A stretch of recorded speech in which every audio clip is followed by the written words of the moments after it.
जय भीम। मैं अर्जुन सिंह को संसद भवन से निकालकर सड़क पर ला खड़ा करूंगा। जी हां साथियों, अर्जुन सिंह कोई मामूली इंसान नहीं, 1982 में मध्य प्रदेश के मुख्यमंत्री रहे। ये शब्द मेरे नहीं है। जय भीम। आपका स्वागत है सामाजिक परिवर्तन की पाठशाला के एपिसोड 3 में। और आज हम बात करेंगे कि मान्यवर कांशीराम साहब ने ये शब्द क्यों कहे, आखिर क्या जरूरत आन पड़ी। साथियों, अर्जुन सिंह 1982 में जब मध्य प्रदेश के मुख्यमंत्री थे, तब कहीं ना कहीं उनकी मान्यवर कांशीराम साहब से कुछ नजदीकियां भी नहीं।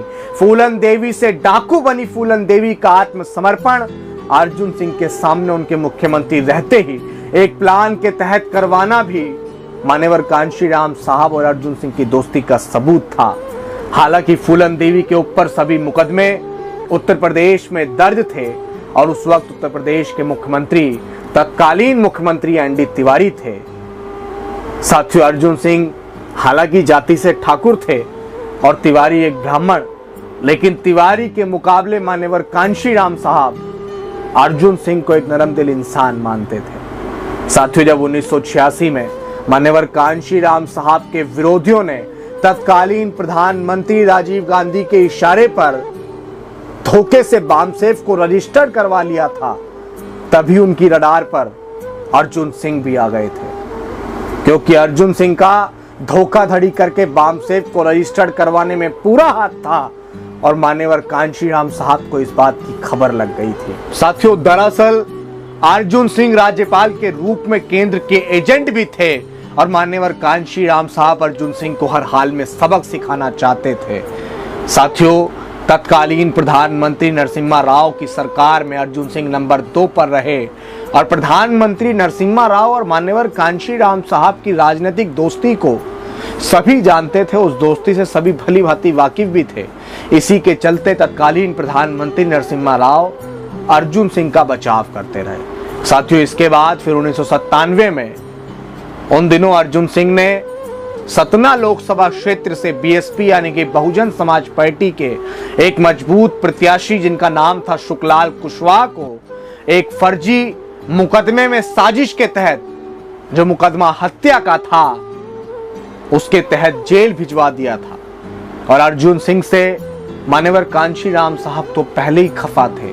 अर्जुन सिंह को मान्यवर कांशीराम साहब पहले ही सबक सिखाना चाहते थे, लेकिन अर्जुन सिंह ने यह बहुत बड़ी गलती कर दी थी कि बहुजन समाज पार्टी के मजबूत प्रत्याशी मान्यवर कांशीराम साहब के करीब रहे एक नेता को फर्जी मुकदमे में जेल भिजवा दिया, जिनका नाम था शुक्लाल कुशवाहा।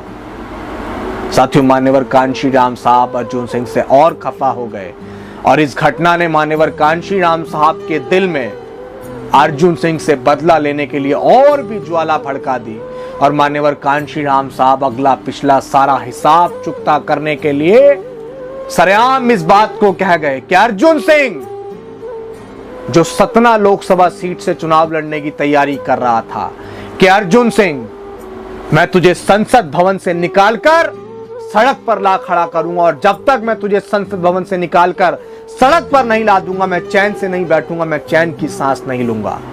और साथियों, उसी सीट से मान्यवर कांशीराम साहब ने कमर कस ली। मान्यवर कांशीराम साहब ने शुक्लाल कुशवाहा को उसी सीट से टिकट देकर चुनाव लड़वाया। मान्यवर कांशीराम साहब ने खुद ही रणनीति बनाई, खूब प्रचार हुआ। एक समय ऐसा लग रहा था कि वो अर्जुन सिंह जो अपने जीवन का कोई भी लोकसभा चुनाव नहीं हारा है, 1982 में मध्य प्रदेश के मुख्यमंत्री रहे हैं, उसको कौन हरा सकता है। लेकिन साथियों, मान्यवर कांशीराम साहब के प्रत्याशी शुक्लाल कुशवाहा, जिसको साजिश के तहत जेल भेजा गया था, उसी प्रत्याशी ने अर्जुन सिंह को, बहुजन समाज पार्टी के प्रत्याशी शुक्लाल कुशवाहा ने अर्जुन सिंह को लगभग 20,000 वोटों से हराया। और मान्यवर कांशीराम साहब ने जो बात कही थी, उस बात को मान्यवर कांशीराम साहब ने साबित भी किया कि आज वर्तमान समय में मान्यवर कांशीराम साहब जैसा नेता कोई है, कि मान्यवर कांशीराम साहब ने एक मुख्यमंत्री को ये चैलेंज दिया कि मैं तुझे संसद भवन से निकालकर सड़क पर ला खड़ा करूंगा। साथियों, आज वही मान्यवर कांशीराम साहब बीते लोकसभा के चुनावों में उन्हीं मान्यवर कांशीराम साहब के आंदोलन का क्या हश्र हुआ है।